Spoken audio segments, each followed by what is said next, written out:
Hegel, Encyclopedia of Philosophy, Section 1, Logic, the Science of the Idea, in and for itself. Chapter 4, Second Attitude of Thought to Objectivity, Subsection 1, Empiricism. Encyclopedia Section 37. Under these circumstances, a double want began to be felt.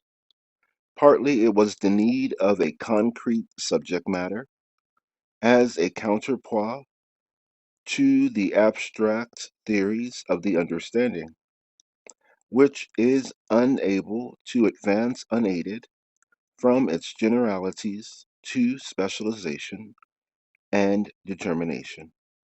Partly, too, it was the demand for something fixed and secure, so as to exclude the possibility of providing anything and everything in the sphere, and according to the method of the finite formulae of thought. Such was the genesis of empirical philosophy, which abandons the search for truth in thought itself, and goes to fetch it from experience, the outward and the inward present. The rise of empiricism is due to the need thus stated of concrete contents and a firm footing, needs which the abstract metaphysic of the understanding failed to satisfy. Now, by concreteness of contents, it is meant that we must know the objects of consciousness as intrinsically determinate and as the unity of distinct characteristics. But as we have already known, but as we have already seen, this is by no means the case with the metaphysic of understanding, if it conforms to its principle. With the mere understanding, thinking is limited to the form of an abstract universal, and can never advance to the particularization of the universal. Thus, we find the metaphysicians engaged in an attempt to elicit by the instrumentality of thought what was the essence of fundamental attribute, what was the essence or fundamental attribute of the soul. The soul, they said, is simple. The simplicity thus ascribed to the soul meant a mere and utter simplicity, from which difference is excluded. Difference, or in other words, composition, being made the fundamental attribute of body or of matter in general. Clearly, in simplicity of this narrow type, we have a very shallow category, quite incapable of embracing the wealth of the soul or of the mind.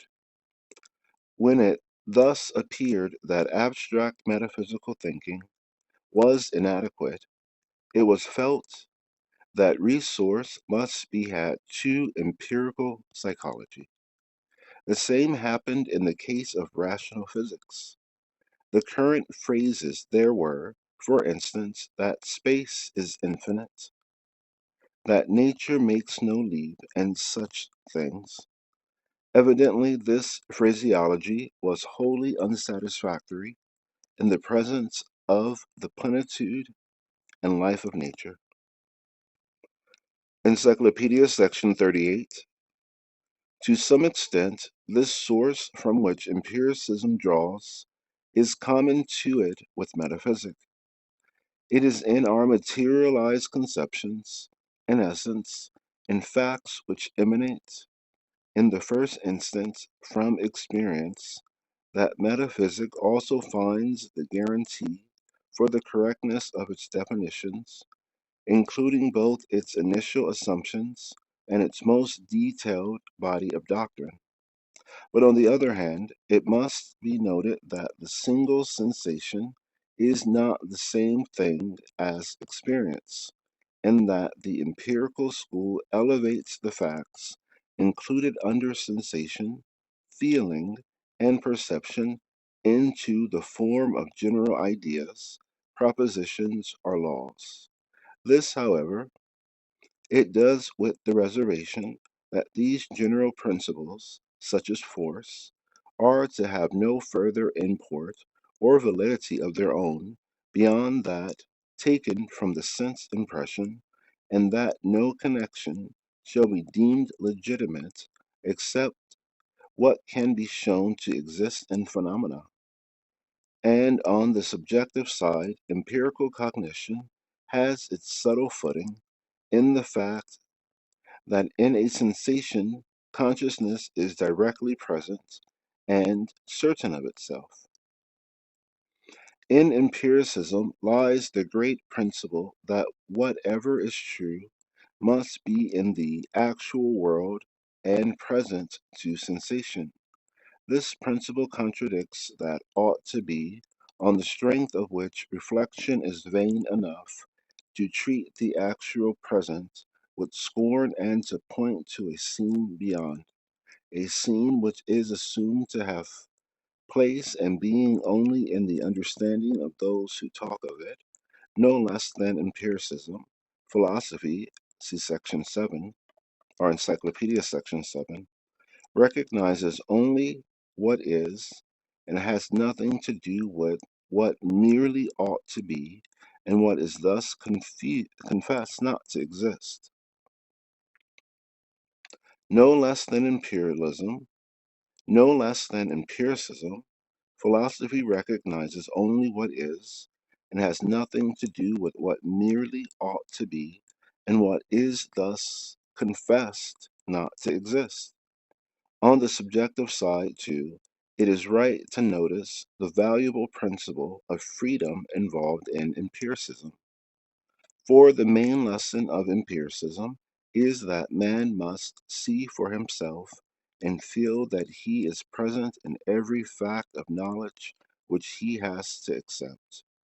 When it is carried out to its legitimate consequences, empiricism, being in facts limited to the finite sphere, denies the supersensible in general, or at least any knowledge of which would define its nature.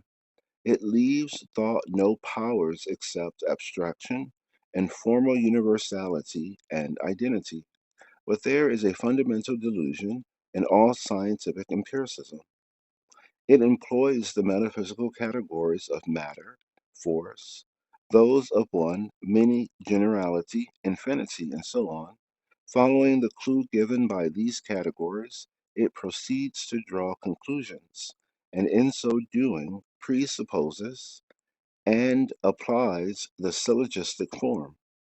And all the while, it is unaware that it contains metaphysics, in wielding which it makes use of those categories and their combinations in a style utterly thoughtless and uncritical.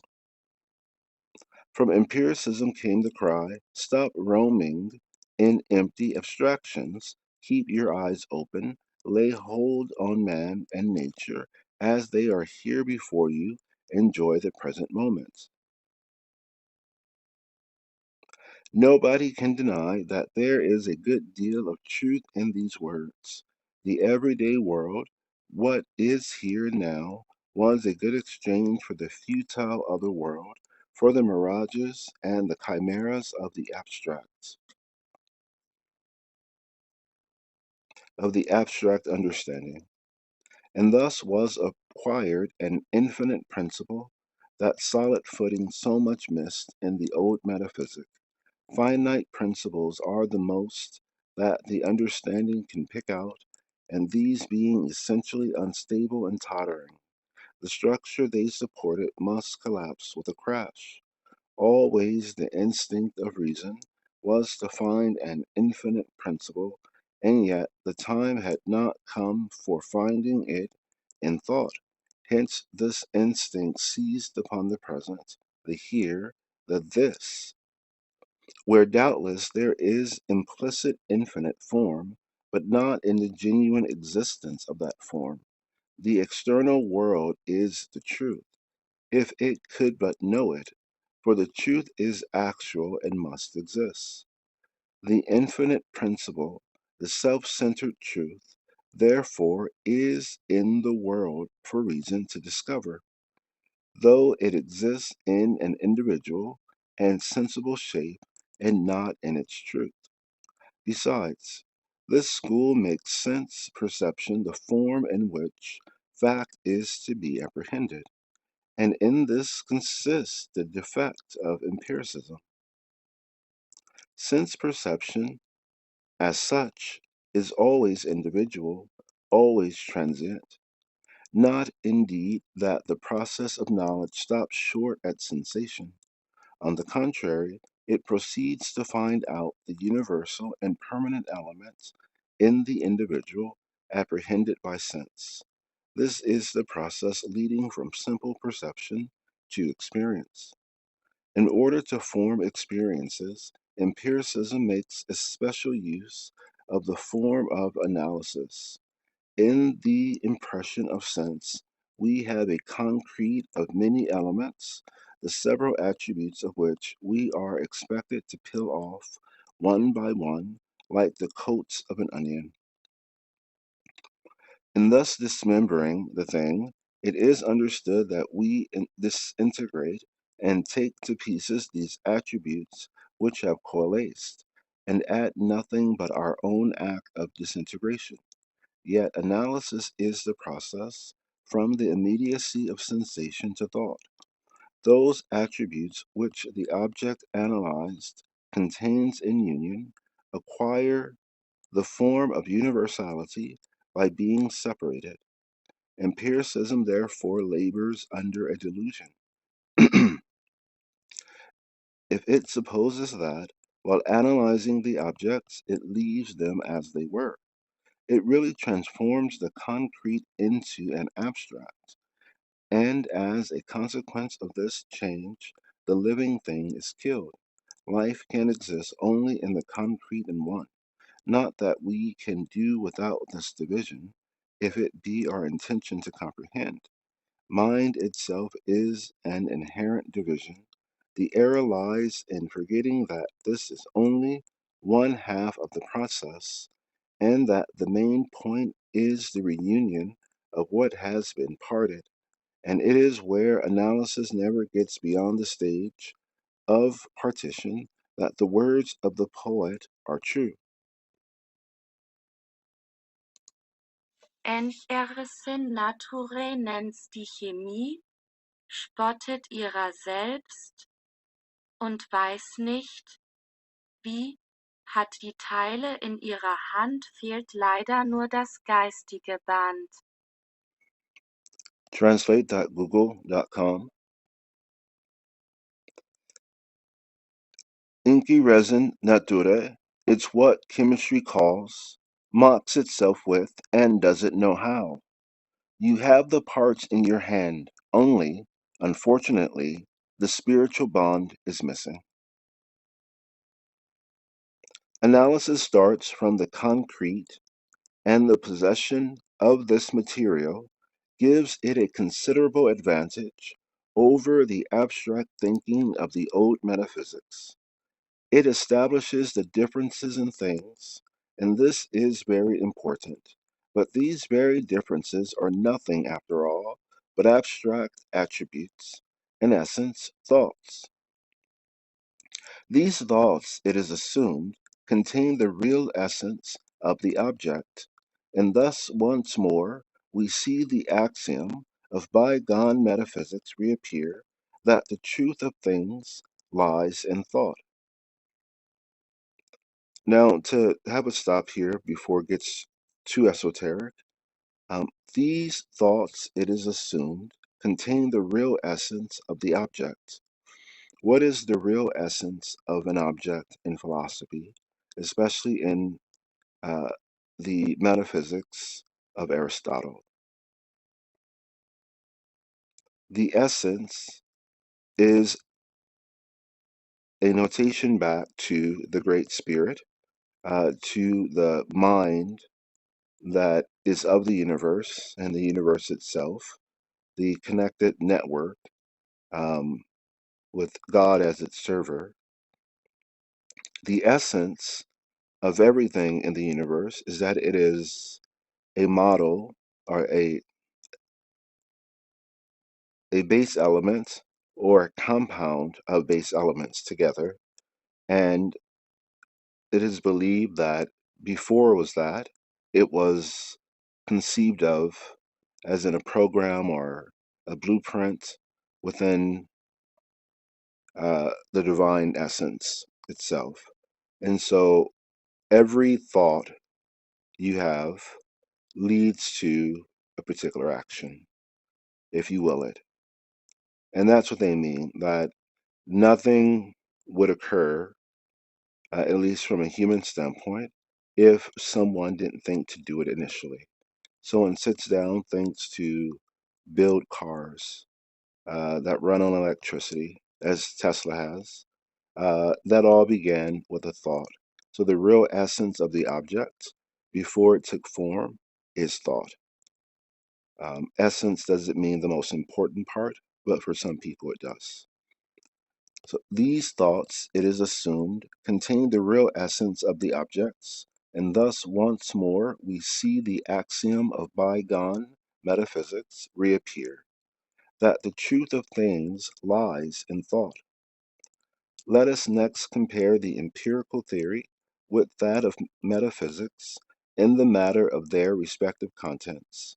We find the latter, as always stated, taking from its theme the universal objects of the reason, in light of the thoughts about God, the soul, and the world, and these themes accepted from popular conception it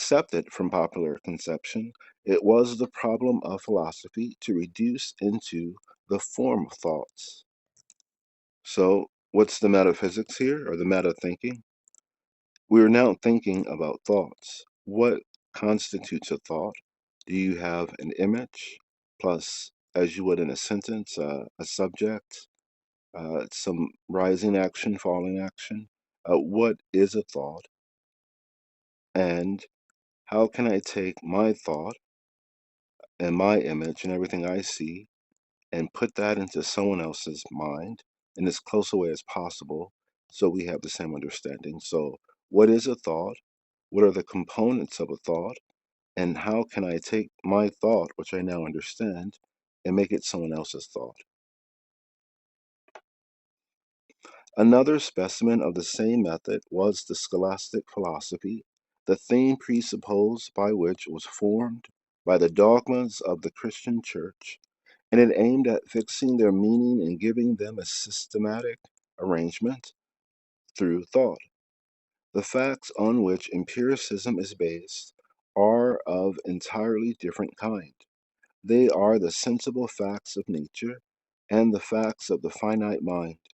In other words, empiricism deals with a finite material, and the old metaphysicians had an infinite, though, let us add, they made this infinite content finite by the finite form of the understanding. The same finitude of form reappears in empiricism, but here the facts are finite also. To this exigent, then, both modes of philosophizing have the same method. Both proceed from data or assumptions, which they accept as ultimate.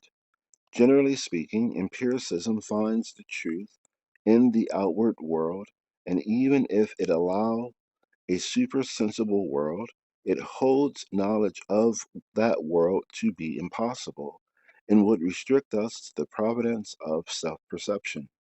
This doctrine, when systematically carried out, produces what has been latterly termed materialism. Materialism of this stamp looks upon matter qua matter as the genuine object. Materialism of this stamp looks upon matter qua matter as the genuine objective world. But with matter, we are at once introduced to an abstraction, which as such cannot be perceived. And it may be maintained that there is no matter, because as it exists, it is always something definite and concrete.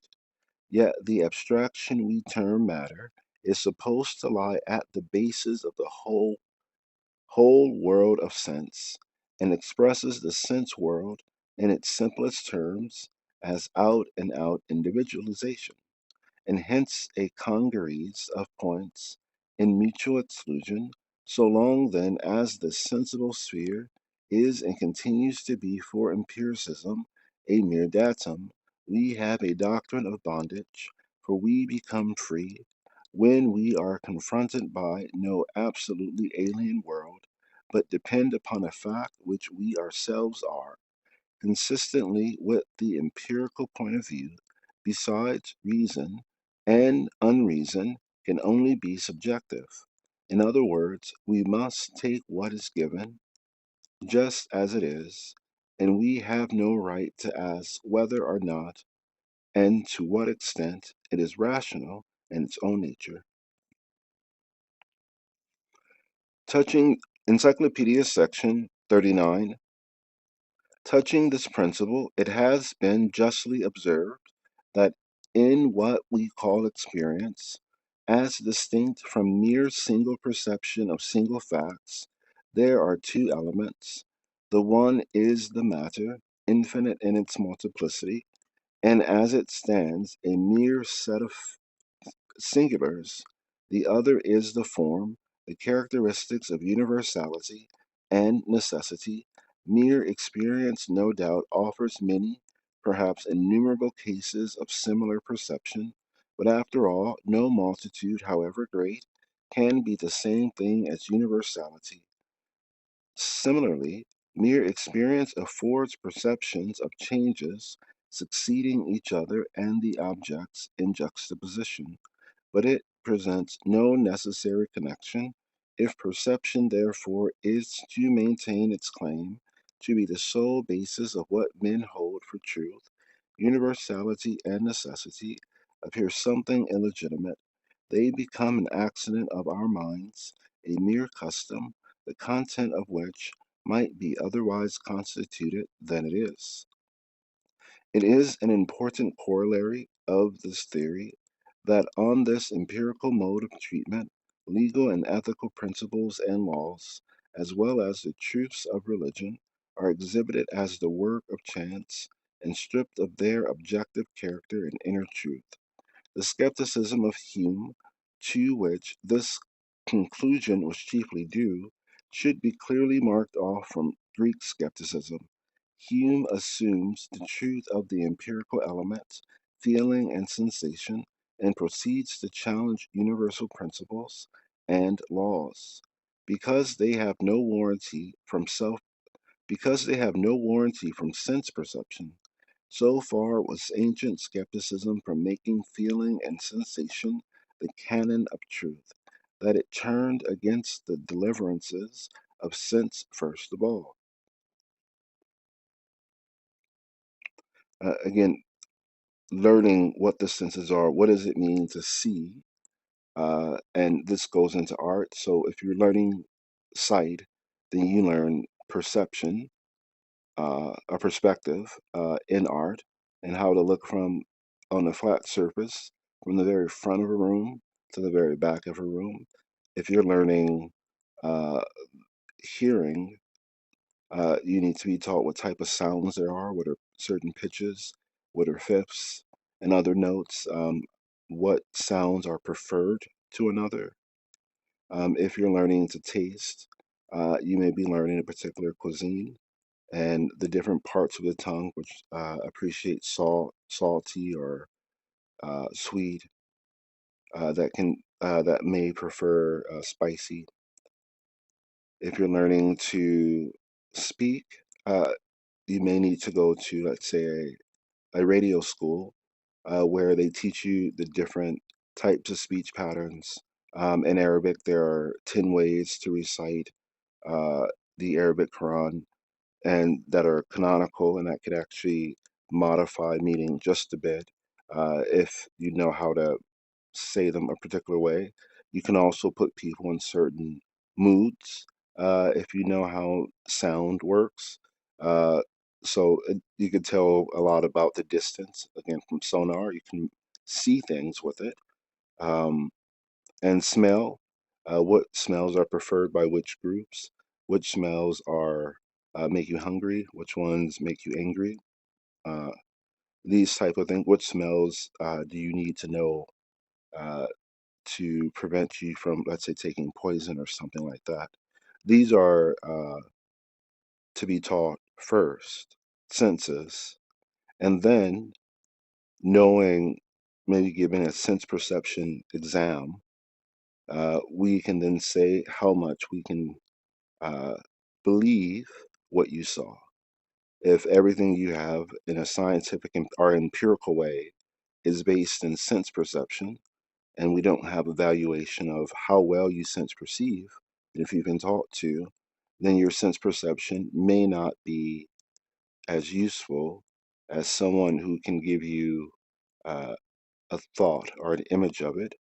You can see a thing in its essence. However, if your sense perception is very trained, it's definitely worth listening to what you want to create, because your developed sense perception may provide joy to someone else's developed or underdeveloped sense perception. Okay. So far was ancient skepticism from making feeling and sensation the canon of truth that it turned against the deliverances of sense first of all. On modern skepticism as compared with ancient, see Schilling in Hegel's Critical Journal of Philosophy, 1802, Volume 1, Part 1.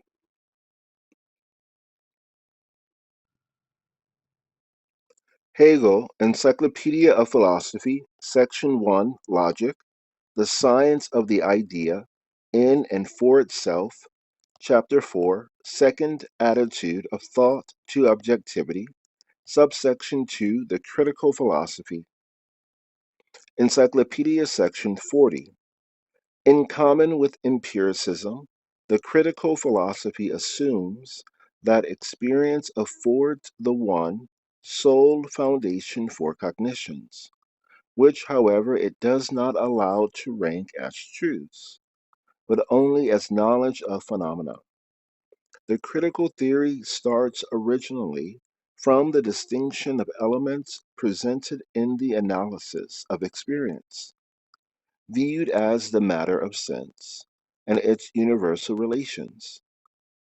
Taking into account Hume's criticism on this distinction as given in the preceding section, when viewed, that sensation does not explicitly apprehend more than an individual or more than a mere event.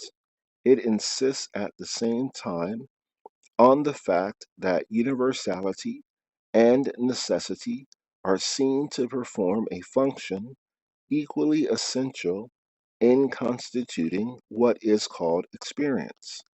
This element, not being derived from the empirical facts as such, must belong to the spontaneity of thought. In other words, it is a priori. The categories or notions of the understanding constitute the objectivity of experiential cognitions. In every case, they involve a connective reference, and hence through their means are formed synthetic judgments a priori, that is, primary and underivative connections of opposites. Even Hume's skepticism does not deny that the characteristics of universality and necessity are found in cognition, and even in Kant this fact remains a presupposition. After all, it may be said, to use the ordinary phraseology of the sciences, that Kant did no more than offer another explanation of the fact. Encyclopedia, section 41. The critical philosophy proceeds to test the value of the categories employed in metaphysics, as well as in other sciences and in ordinary conception. This scrutiny, however, is not directed to the content of these categories, nor does it inquire into the exact relation they bear to one another, but simply considers them as affected by the contrast between the subjective and objective. The contrast, as we are to understand it here, bears upon the distinction, see the preceding section, of two elements in experience. The name of objectivity is here given to the element of universality and necessity, in essence, to the categories themselves, or what is called the a priori constituent. The critical philosophy, however, in contrast, the critical philosophy, however, widened the contrast in such a way that the subjectivity comes to embrace the ensemble of experience, including both the aforesaid elements, and nothing remains on the other side but the thing in itself. So, objective, the category, kingdom, phylum, class, order, family, genus, species, and the subjective, the thing in itself that you're giving me a description of. The special forms of the a priori elements, in other words, of thought, which, in spite of its objectivity, is looked upon as a purely subjective act, present themselves as follows in a systematic order which, it may be remarked, is solely based upon psychological and historical grounds. So thought is objective because it sets up the categories for you. We are thinking about a scene. Who is in the scene? What is happening in the scene? Where is the scene taking place? How are the activities moving ahead with one another? And why is this important? These are the objective categories that we call thought, and the actions themselves are subjective to whether or not you know who, what, when, where, and why, and how. And if you do know that, how you then answer those questions. Those are subjective things. We enjoy the subjective, we learn from the subjective, but it's the categories themselves that help us create a scientific objective process. Our thoughts are objective because of their scientific reason, and our explanations can be more subjective. They're less scientific, but again, they can be made useful. Encyclopedia, section 41, infrasection 1. A very important step was undoubtedly made when the terms of the old metaphysic were subjected to scrutiny. The plain thinker pursued his unsuspecting way in those categories which had offered themselves naturally. It never occurred to him to ask to what extent these categories had a value and authority of their own. If, as has been said, it is characteristic of free thought to allow no assumptions to pass unquestioned, the old metaphysicians were not free thinkers. They accepted their categories as they were, without further trouble, as an a priori datum, not yet tested by reflection. The critical philosophy reversed this. Kant undertook to examine how far the forms of thought were capable of leading to the knowledge of truth. In particular, he demanded a criticism of the faculty of cognition as preliminary to its exercise. This is a fair demand, if it mean that even the forms of thought must be made an object of investigation. Unfortunately, there soon creeps in the misconception of already knowing before you know, the error of refusing to enter the water until you have learnt to swim. True indeed, the forms of thought should be subjected to a scrutiny before they are used. Yet what is the scrutiny but ipso facto a cognition? So what so that what we want is to combine in our process of inquiry the action of the forms of thought with a criticism of them. The forms of thought must be studied in their essential nature and complete development. They are at once the object of research and the action of that object. Hence, they examine themselves in their own action, they must determine their limits and point out their defects.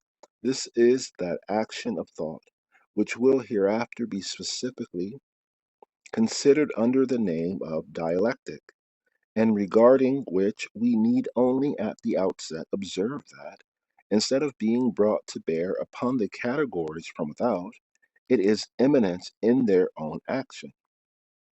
So to have a category, kingdom, or phylum, uh, then the dialectic between there are more than one kingdom, and under the category of kingdom animalia, there is more than one phylum. It's not that you better find out if kingdom will allow itself to be divided, to discuss that there could be different kingdoms. No, part of categorizing thoughts as kingdom, phylum, class, order, family, genus, species is that you then know there are subdivisions, even if limited, in each category that create more specific empirical information.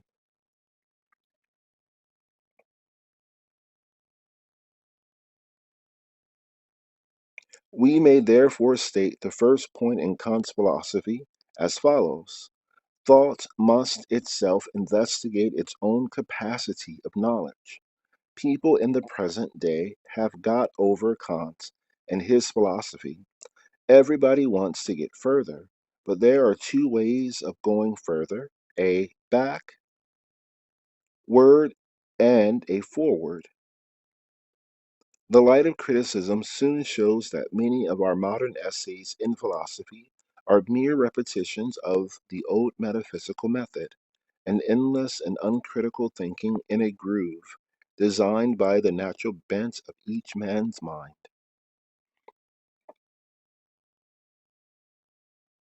Encyclopedia section 41, infra section 2. Kant's examination of the categories suffers from the grave defect of viewing them, not absolutely and for their own sake, but in order to see whether they are subjective or objective.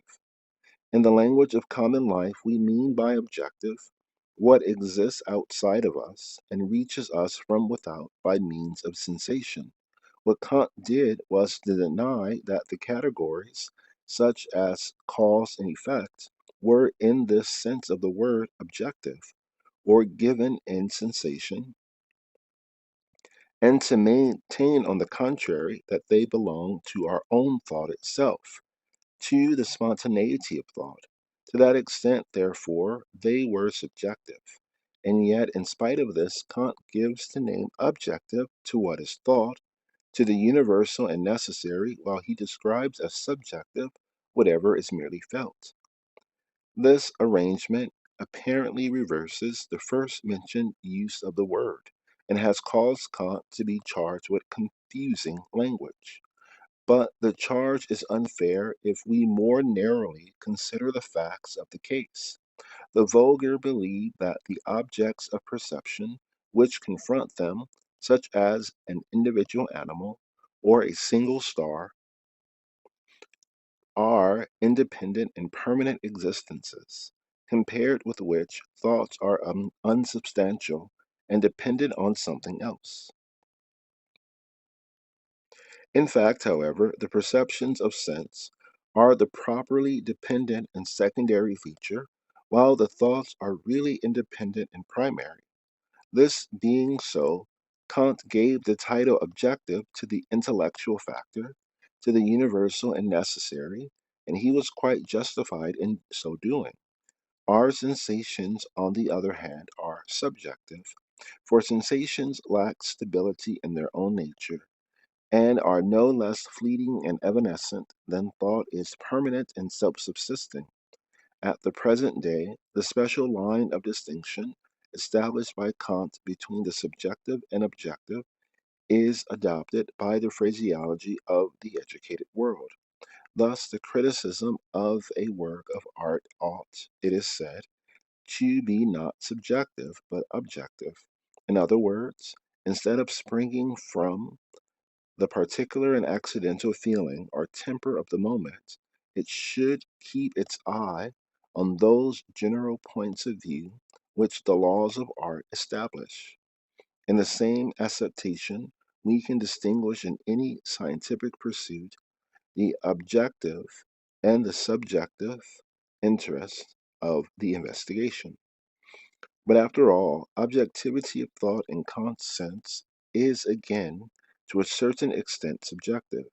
Thoughts, according to Kant, although universal and necessary categories, are only our thoughts separated by an impassable gulf from the thing, as it exists apart from our knowledge. But the true objectivity of thinking means that the thoughts, far from being merely ours, must at the same time be the real essence of the things, and of whatever is an object to us. Objective and subjective are convenient expressions in current use, the employment of which may easily lead to confusion. Up to this point, the discussion has shown three meanings of objectivity. Up to this point, the discussion has shown three meanings of objectivity. First, it means what has external existence, in distinction from which the subjective is what is only supposed, dreamed, and so on. Secondly, it has the meaning attached to it by Kant of the universal and necessary, as distinguished from the particular, subjective, and occasional element which belongs to our sensations. Thirdly, as has been just explained, it means the thought apprehended essence of the existing thing, in contradistinction from what is merely our thought, and what consequently is still separated from the thing itself, as it exists in independent essence.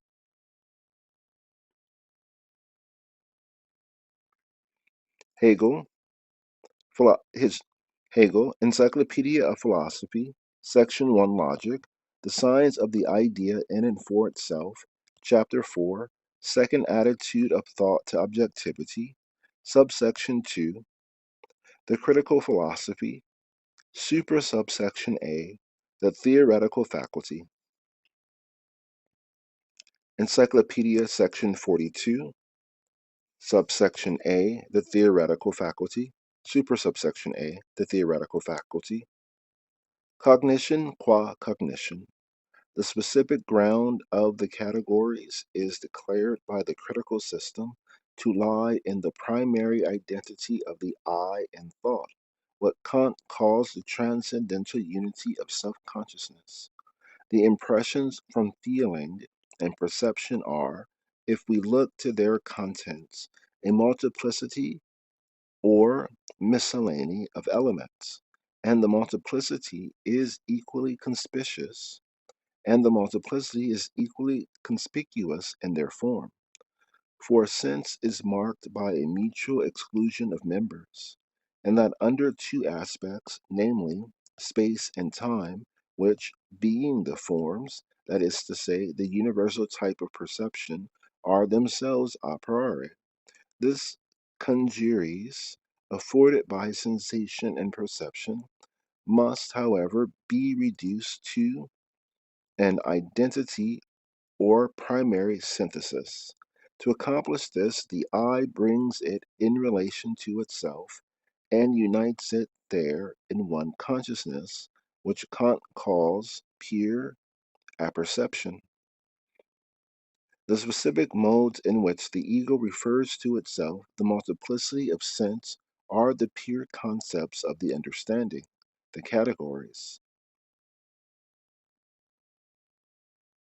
Kant, it is well known, did not put himself to much trouble in discovering the categories. I, the unity of self consciousness, being quite abstract and completely indeterminate, The question arises, how are we to get at the specialized forms of the I, the categories? Fortunately, the common logic offers to our hand an empirical classification of the kinds of judgment.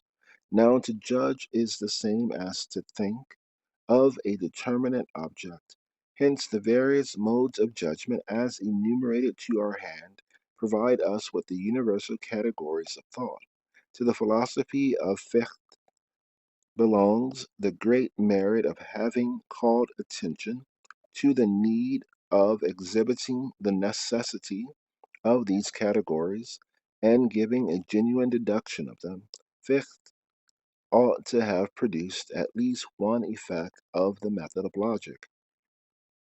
One might have expected that the general laws of thought, the usual stock and trade of logicians, or the classification of notions, judgments, and syllogisms, would be no longer taken merely from observation and so only empirically treated, but be deduced from thought itself.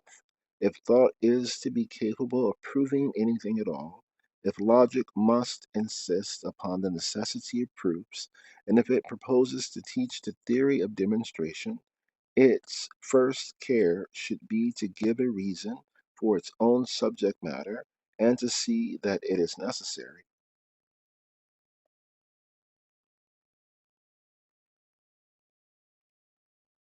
Encyclopedia section 42, and for section 1. Kant therefore holds that the categories have their source in the ego, and that the ego consequently supplies the characteristics of universality and necessity. If we observe what we have before us primarily, we may describe it as a congeries or diversity. A congery is a disorderly collection. And in the categories, we find the simple points or units to which these disorderly collections are, where to which this disorderly collection, congeries, is made to converge. Once again, if we observe what we have before us primarily, we may describe it as a congeries or disorderly collection or diversity. And in the categories, we find the simple points or units to which these congeries, disorderly collections, or to which this congery, disorderly collection, is made to converge. The world of sense is a sense of mutual exclusion. Its being is outside itself. That is the fundamental feature of the sensible. Now has no meaning except in reference to a before and a hereafter. Now has no meaning except in reference to a before and a hereafter. Red is the same way, only subsists by being opposed to yellow and blue.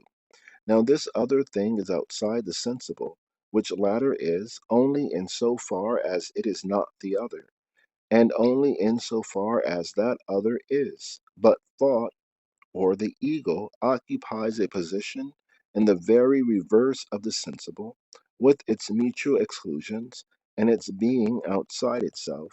The I is the primary identity, at one with itself and all at home in itself. The word I expresses the mere act of bringing to bear upon self, and whatever is placed in this unit or focus is affected by it and transformed into it. The I is, as it were, the crucible and the fire which consumes the loose plurality of sense and reduces it to unity. The I is, as it were, the crucible and the fire which consumes the loose plurality of sense and reduces it to unity. This is the process which Kant calls pure apperception, in distinction from common apperception, to which the plurality it receives is a plurality still, whereas pure apperception is rather an act by which the I makes the materials mine. This view has at least the merit of giving a correct expression to the nature of all consciousness. The tendency of all man's endeavors is to understand the world, to appropriate and subdue it to himself, and to this end the positive reality of the world must be, as it were, crushed and pounded, in other words, idealized. At the same time, we must note that it is not the mere act of our personal self consciousness which introduces an absolute unity into the variety of sense. Rather, this identity is itself the absolute.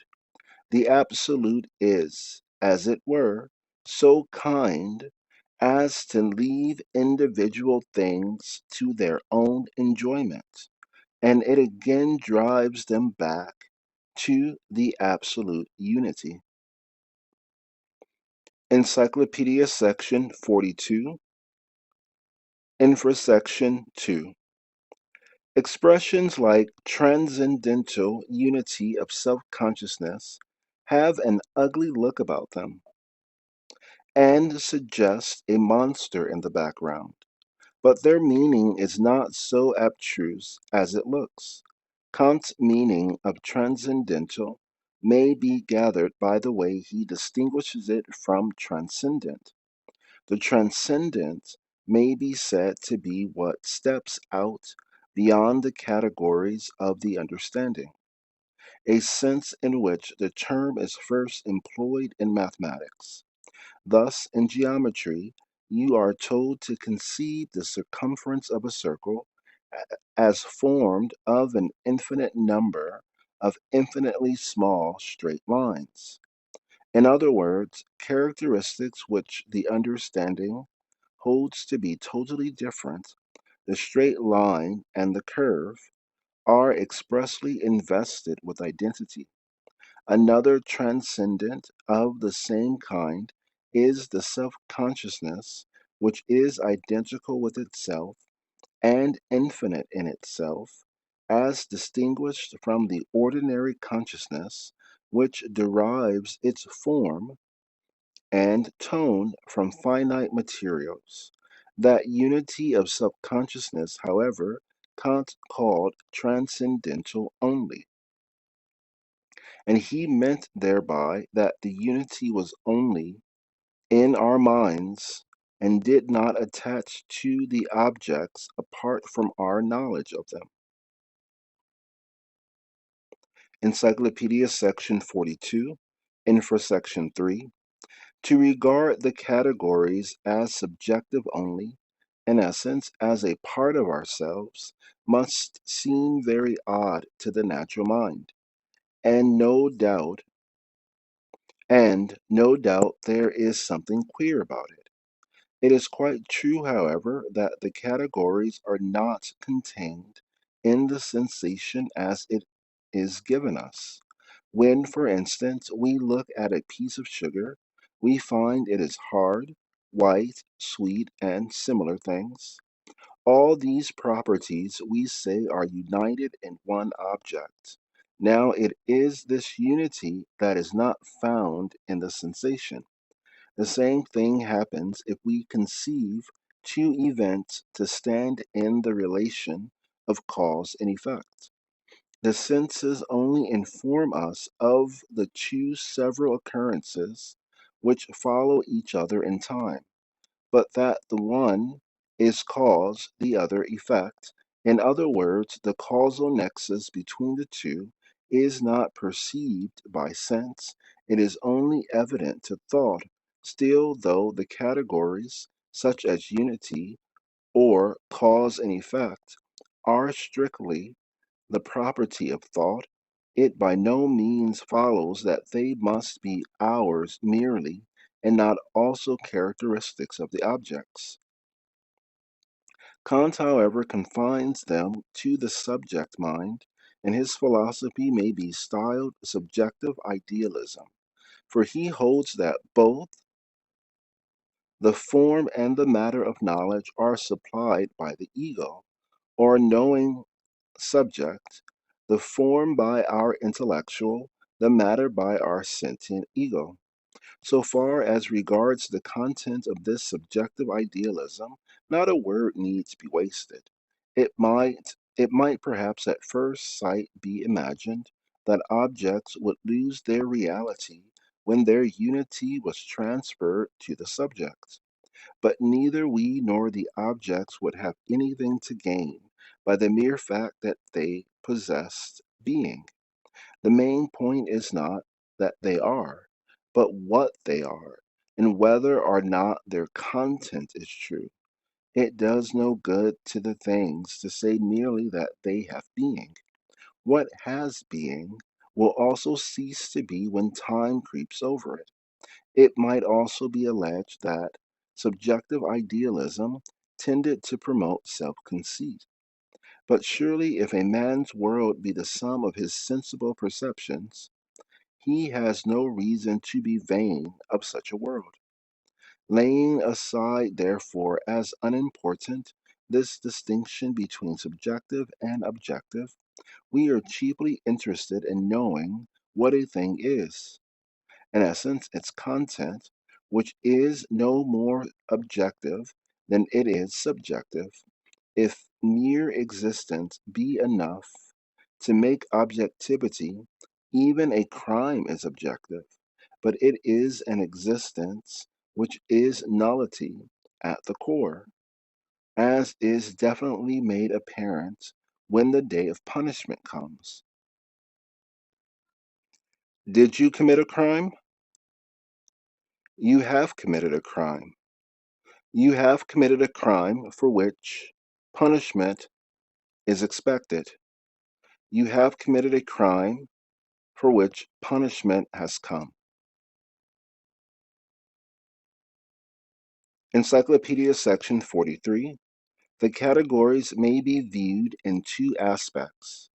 On the one hand, it is by their instrumentality that the mere perception of sense rises to objectivity and experience. On the other hand, these notions are unities in our consciousness merely. They are consequently conditioned by the material given to them, and having nothing of their own, they can be applied to use only within the range of experience. But the other constituent of experience, the impressions of feeling and perception, is not one with less subjective than the categories. But the other constituent of experience, the impressions of feeling and perception, is not one whit less subjective than the categories. To assert that the categories taken by themselves are empty can scarcely be right, seeing that they have a content, at all events, in the special stamp and significance which they possess. Of course, the content of the categories is not perceptible to the senses, nor is it in time and space, but that is rather a merit than a defect. A glimpse of this meaning of content may be observed to affect our ordinary thinking. A book or a speech, for example, is said to have a great deal in it, to be full of content in proportion to the greater number of thoughts and general results to be found in it.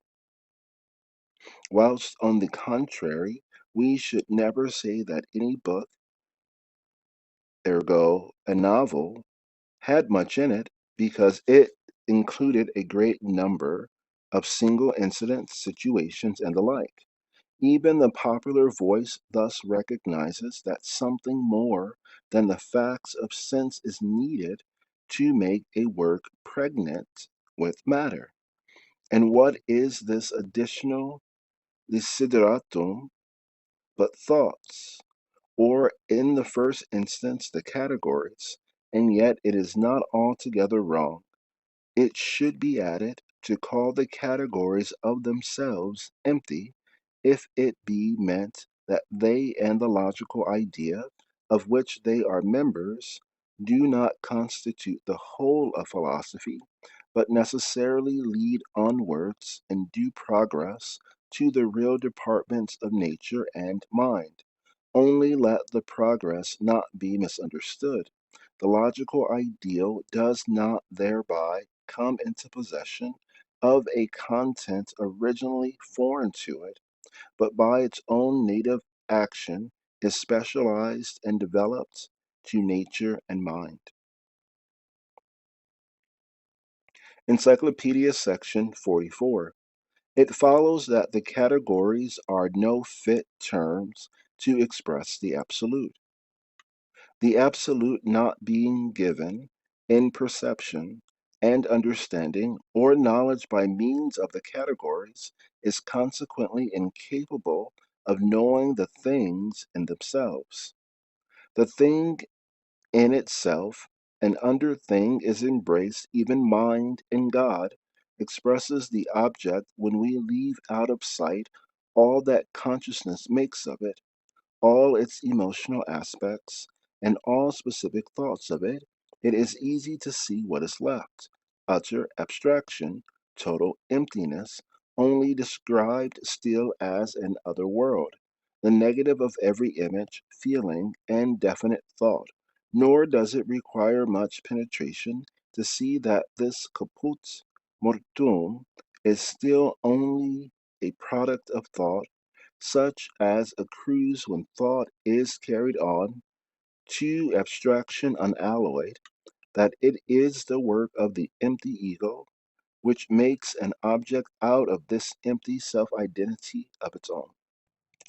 The negative characteristics which this abstract identity receives as an object is also enumerated among the categories of Kant, and is no less familiar than the empty identity aforesaid.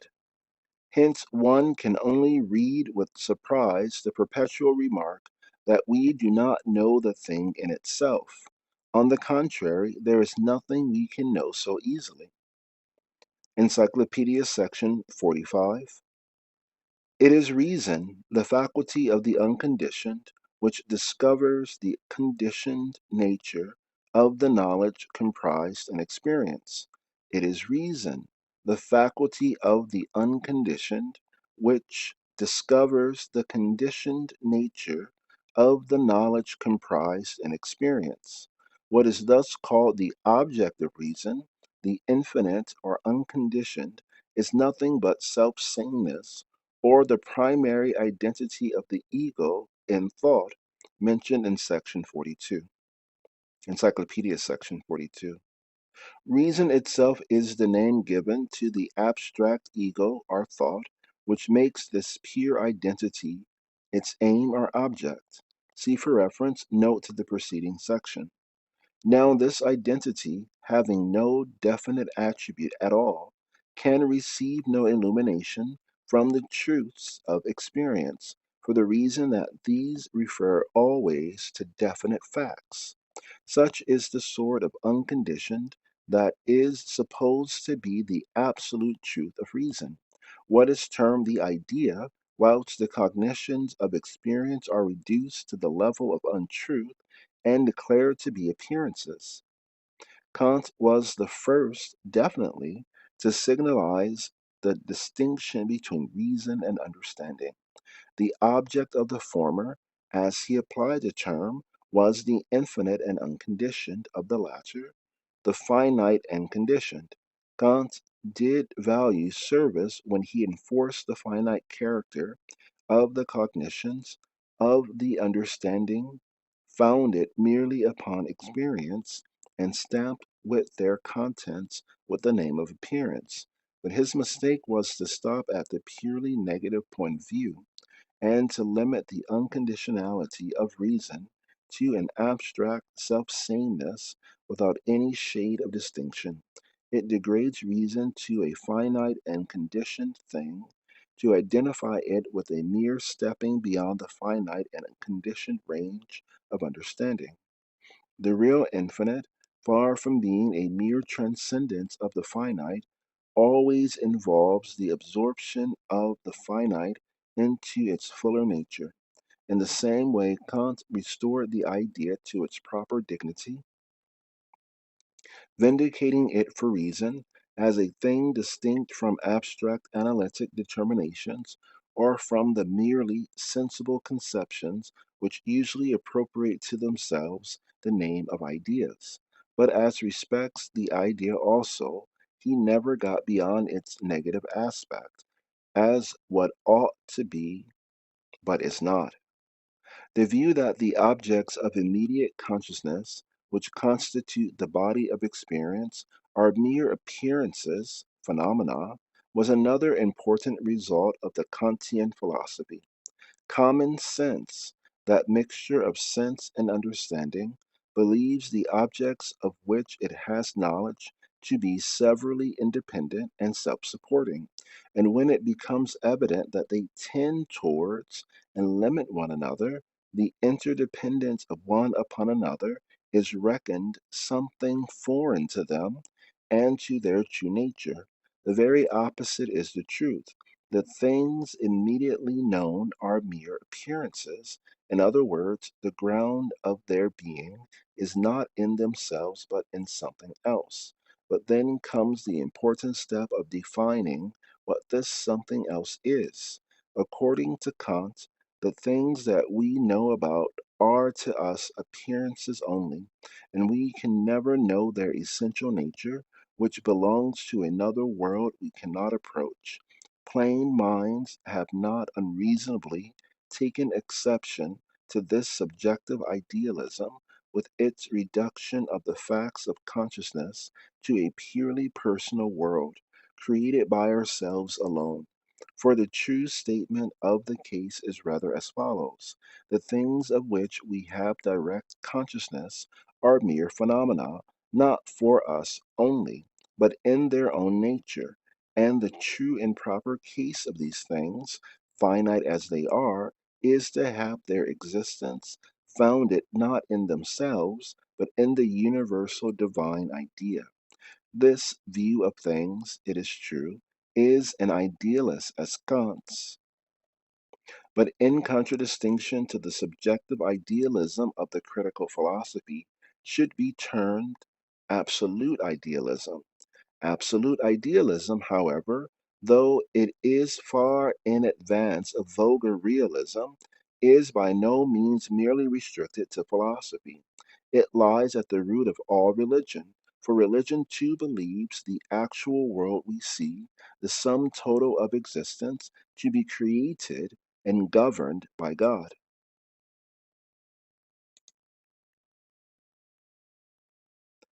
Encyclopedia section 46. But it is not enough simply to indicate the existence of the object of reason. Curiosity impels us to seek for knowledge of this identity, this empty thing in itself.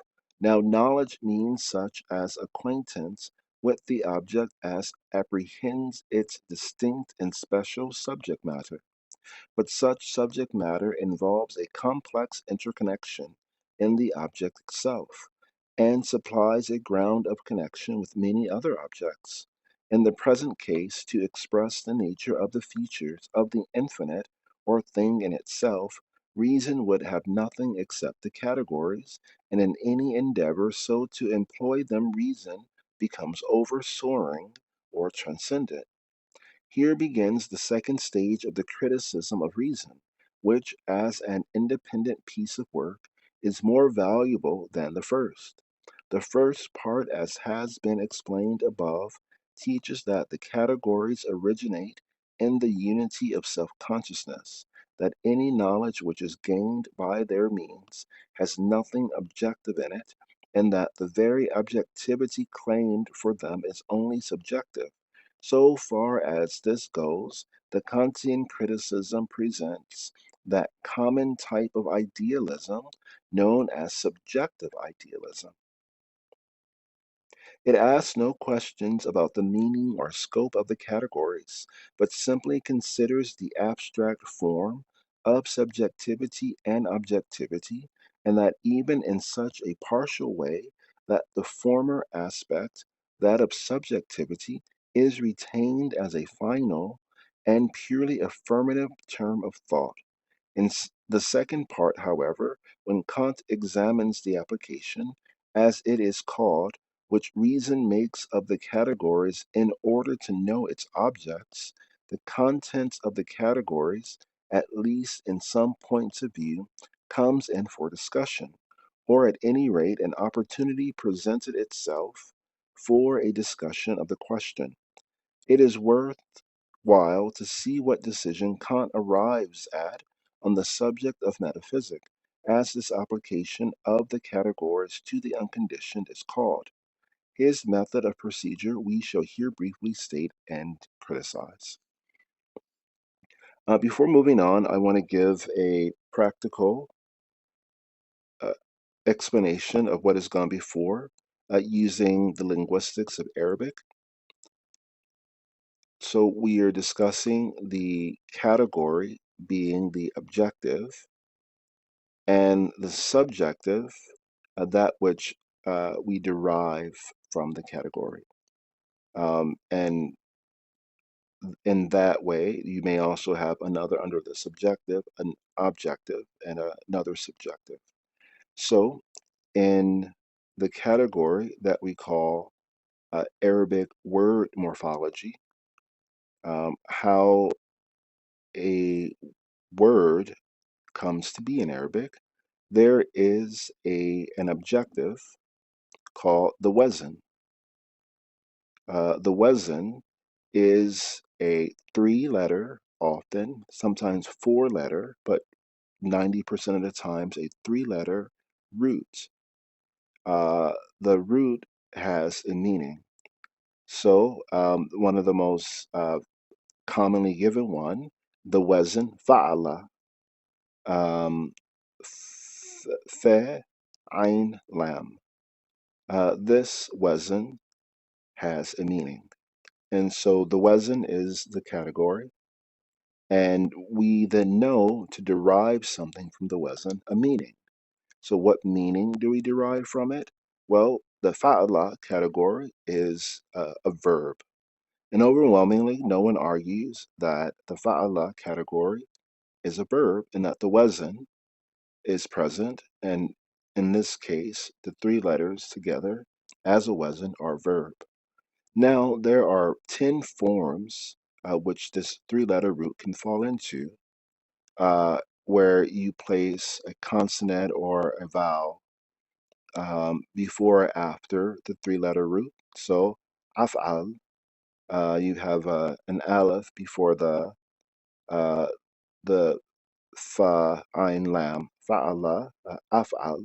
And also there are other words where by looking at the wazn that you know exists, finding it, and knowing what the wazn means, you can also know in each category, if you look at a word a particular way, you'll see the three-letter root, like playing, I guess, Sudoku or some other game. You'll see the three letters, and then you'll see how the other letters are arranged around them. And by knowing that the wasn't there, knowing what it means, and knowing that this is form 1, form 2, up to form 10, you can then know subjectively what that word is likely to mean in that form without resorting to a dictionary. And so you have the objective of the wazn, the three-letter root. You have the objective of which three-letter root is it, and then you have what is a bit more, you have the objective of this is a form that that three-letter root falls into. And then you have what could be a subjective of, and so what does it mean? Um, so fa'ala is a verb or some action. Afal means that I do something. Uh, Maybe to a person or not, but that has been an I do. So there's a three-letter root, which means action. And in this particular form, it means that I complete an action or I engage in action. And so these are the categories, the category meaning, and then from within those categories, you can develop an entire uh, written system that applies. And so the subjective at that point is what allows you to have a conversation and make it rich. And your speech may be more full of this morphology, may be considered more important and lead to a tremendous world change for those who understand the Arabic language versus someone who doesn't know this form exists, who've memorized these words, maybe not knowing that this category wasn't, this three-letter root exists. They just memorize every word they possibly can without necessarily seeing the pattern. And they speak, and when they speak, it is possible that they convince a lot of people as well, but arguably the person who knows that there is a category here, how to find the category, what the category is and what it means in this context, and how the category fits into a larger uh, and into a greater whole, that person would have a better opportunity to be convincing. Or they both may. And this is the conversation here. Which person do you want? The person who knows how it all breaks down, or the person who's memorized these subjective meanings and offers them to you in that respect? Um, the greater science comes from the first, but it may be that you don't get to the I know what these categories are until you've memorized a bunch of words, and see what the effect of what is the subjective experience of using them, and then what would it mean to be able to apply something objective to something subjective. Okay, so moving on, at the end of Encyclopedia section 46, Uh, Hegel says, it is worthwhile to see what decision Kant arrives at on the subject of metaphysics, as this application of the categories to the unconditioned is called. His method of procedure we shall here briefly state and criticize. And this moves us to Encyclopedia section 47, meta section alpha. The first of the unconditioned entities which Kant examines is the soul. See above, Encyclopedia section 34.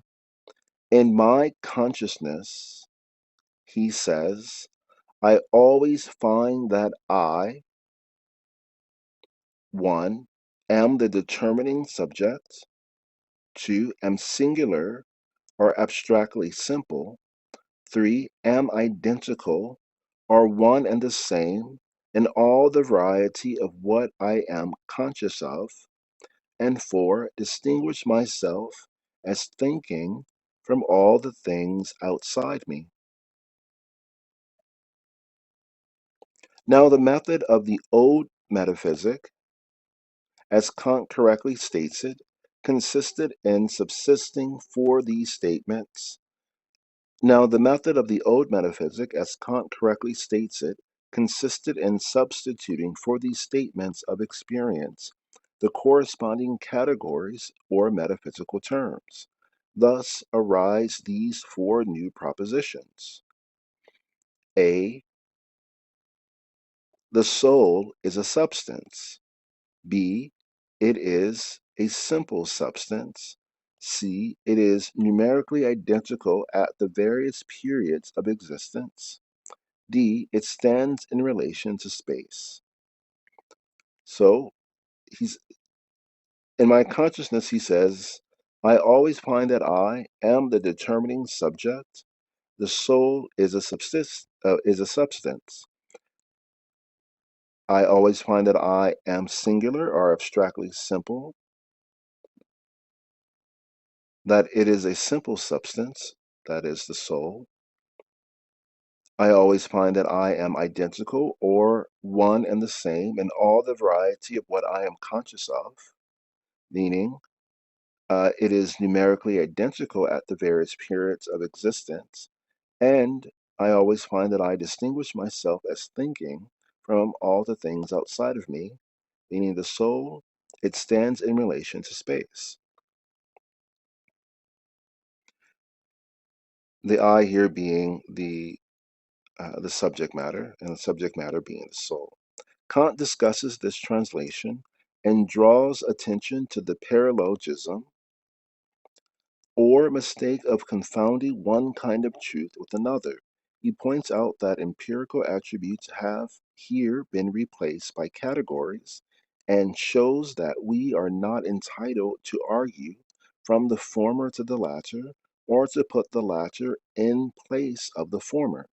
This criticism obviously but repeats the observation of Hume, Encyclopedia section 39, that the categories as a whole, ideas of universality and necessity, are entirely absent from sensation, and that the empirical fact, both in form and content, differ from its intellectual formulation. If the purely empirical fact were held to constitute the credentials of the thought, then no doubt it would be indispensable to be able precisely to identify the idea in the impression. And in order to make out, in his criticism of the metaphysical psychology, that the soul cannot be described as substantial, simple, self-same, and as maintaining its independence in intercourse with the material world, Kant argues from the single ground that the several attributes of the soul, which consciousness lets us feel and experience, are not exactly the same attributes as result from the action of thought thereon. But we have seen above that according to Kant, all knowledge, even experience, consists in thinking our impressions.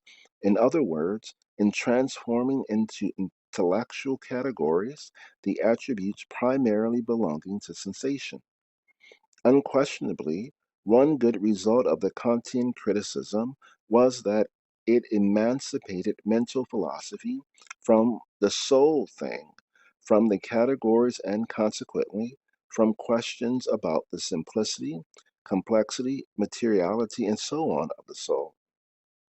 But even for the common sense of ordinary men, the true point of view from which the inadmissibility of these forms best appears will be not that they are thoughts, but that thoughts of such a stamp neither can nor do contain truth. But even for the common sense of ordinary men, the true point of view from which the inadmissibility of these forms best appears will be not that they are thoughts, but that thoughts of such a stamp neither can nor do contain truth. If thought and phenomenon do not perfectly correspond to one another, we are free at least to choose which of the two shall be held the defaulter. The Kantian idealism, where it touches on the world of reason, throws the blame on the thoughts, saying that the thoughts are defective as not being exactly fitted to the sensations and to a mode of mind wholly restricted within the range of sensation, in which, as such, there are no traces of the presence of these thoughts. But as to the actual content of the thought, no question is raised. Paralogisms are a species of unsound syllogism, the especial vice of which consists in employing one and the same word in two premises with a different meaning. According to Kant, the method adopted by the rational psychology of the old metaphysicians, when they assumed that the qualities of the phenomenal soul, as given in experience, formed part of its own real essence, was based upon such a paralogism. Now, can it be denied that predicates like simplicity, permanence, and the like are inapplicable to the soul, but their unfitness is not due to the ground assigned by Kant, that reason, by applying them, would exceed its appointed bounds. The true ground is that this style of abstract terms is not good enough for the soul, which is very much more than a mere simple or unchangeable sort of thing. And thus, for example, while the soul may be admitted to be simple self sameness, it is at the same time active and institutes distinctions in its own nature.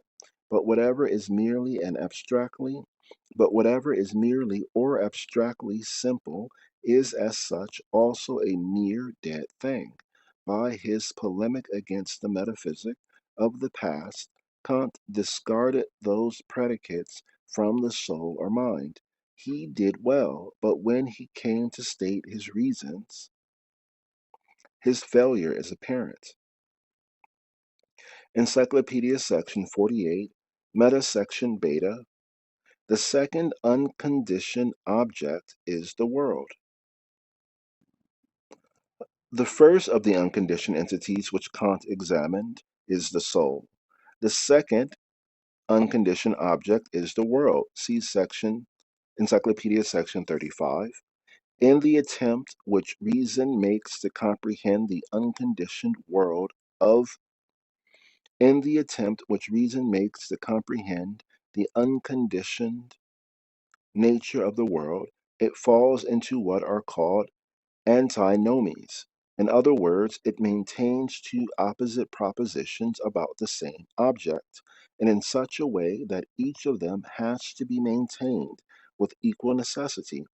From this it follows that the body of cosmical fact, the specific statement descriptive of which run into contradiction, cannot be a self-subsistent reality, but only an appearance.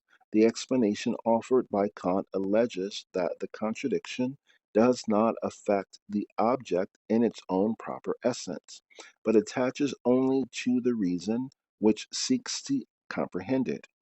In this way, the suggestion which broached that the contradiction is occasioned by the subject matter itself or by the intrinsic quality of the categories, and to offer the idea that the contradiction introduced into the world of reason by the categories of understanding is inevitable and essential, was to make one of the most important steps in the progress of modern philosophy. But the more important the issue thus raised, the more trivial was the solution. Its only motive was an excess of tenderness for the things of the world, the blemish of contradiction. It seems could not be allowed to mar the essence of the world, but there could be no objection to attach it to the thinking reason, to the essence of mind. Probably nobody will feel disposed to deny the phenomenal world presents contradictions to the observing mind, meaning by phenomenal the world as it presents itself to the senses and understanding to the subjective mind. But if a comparison is instituted between the essence of the world and the essence of the mind, it does seem strange to hear how calmly and confidently the modest dogma has been advanced by one and repeated by others, that thoughts are reason and not the world is the seat of contradiction. It is no reason, it is no escape to turn round and explain that reason falls into contradiction only by applying the categories. For this application of the categories is maintained to be necessary, and reason is not supposed to be equipped with any other form but the categories for the purpose of cognition. But cognition is determining and determinate thinking, so that if reason be mere empty indeterminate thinking, it thinks nothing. And if in the end reason be reduced to mere identity without diversity, see the next encyclopedia section, it will in the end also win a happy release from contradiction at the slight sacrifice of all its facts and contents. It may also be noted that his failure to make a more thorough study of antimony was one of the reasons why Kant enumerated only four antinomies. These four attracted his notice because, as may be seen in his discussion of the so-called paralogisms of reason, he assumed the list of the categories as a basis of his argument. Employing what has subsequently become a favorite fashion, he simply put the object under a rubric otherwise ready to hand, instead of deducing its characteristics from its notion. Further deficiencies in the treatment of the antinomies I have pointed out as occasion offered in my Science of Logic. Here it will be sufficient to say that the antinomies are not confined to the four special objects taken from cosmology. They appear in all objects of every kind, and in all conceptions, notions, and ideas. To be aware of this and to know objects in this property of theirs makes a vital part in philosophical theory. For the property thus indicated is what we shall afterwards describe as the dialectical influence in logic.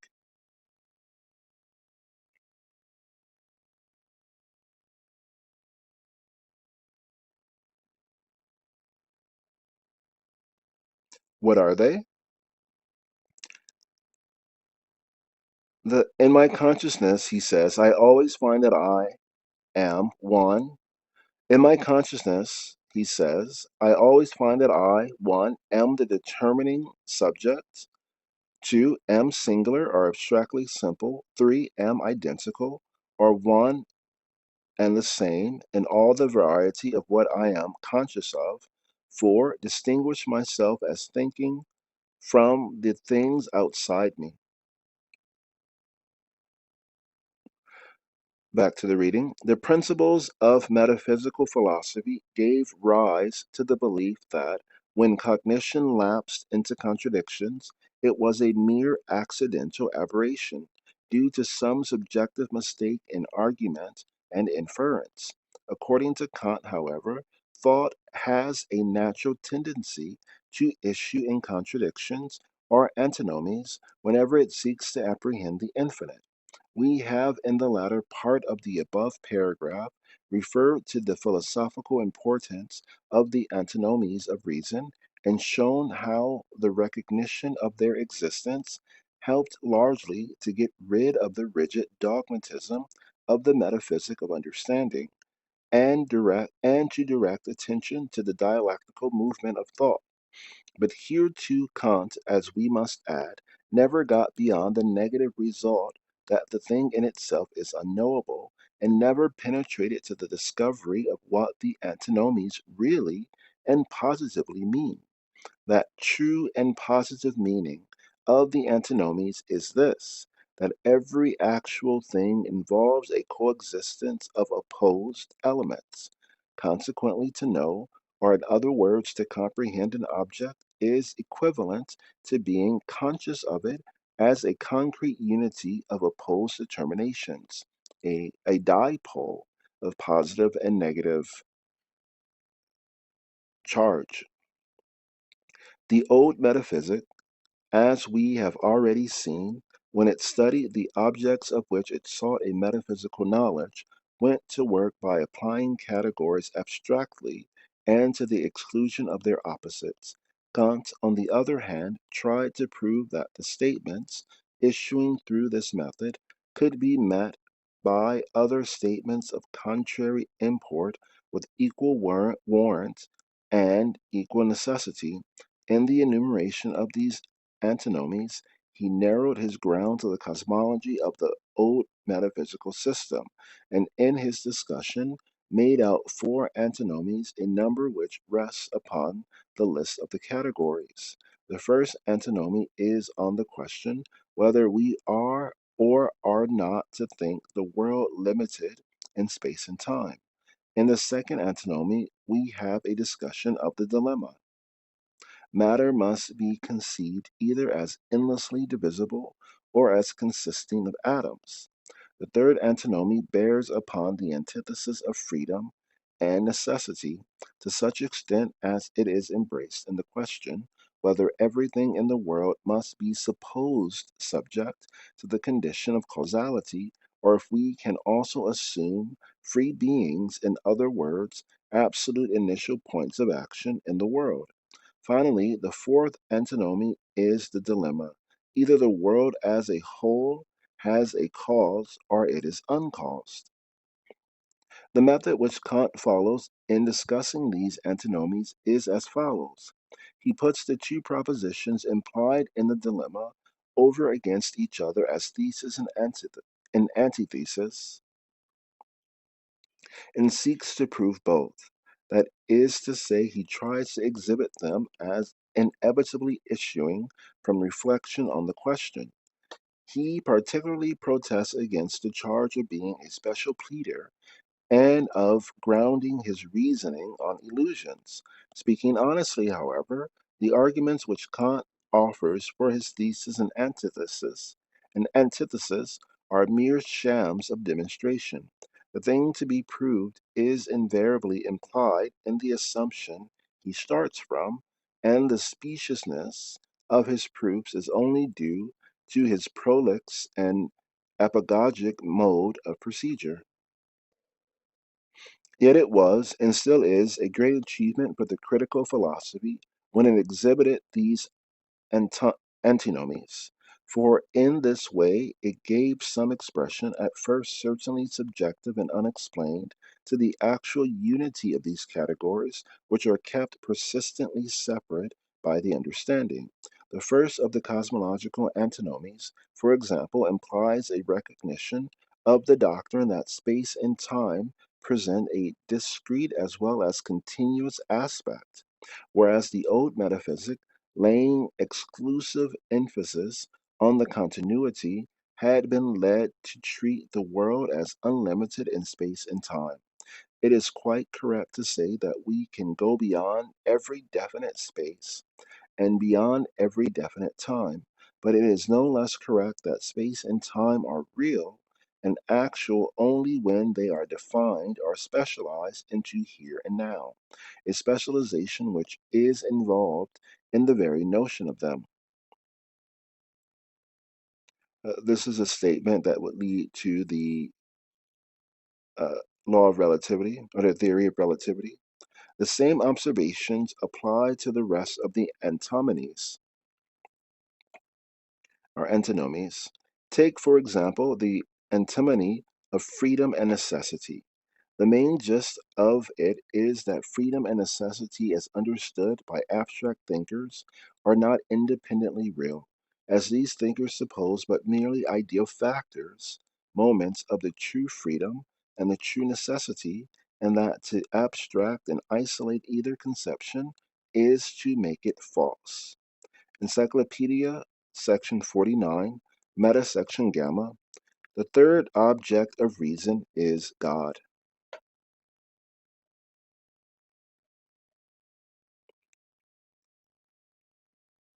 So, the first of the unconditional entities which Kant examines is the soul. The second unconditioned object is the world. And the third object of the reason is God. He also must be known and defined in terms of thought, but in comparison with an unalloyed identity, every defining term as such seems to the understanding to be only a limit and a negation.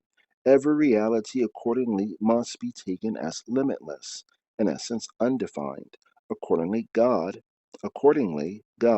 when he is defined to be the sum of all realities, the most real of beings, turns into a mere abstract, and the only term under which that most real of real things can be defined is that of being itself, the height of abstraction.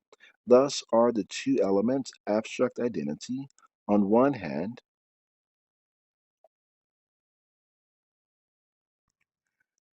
These are the two elements abstract identity on one hand, which is spoken of in this place as the notion, and being on the other, which reason seeks to unify.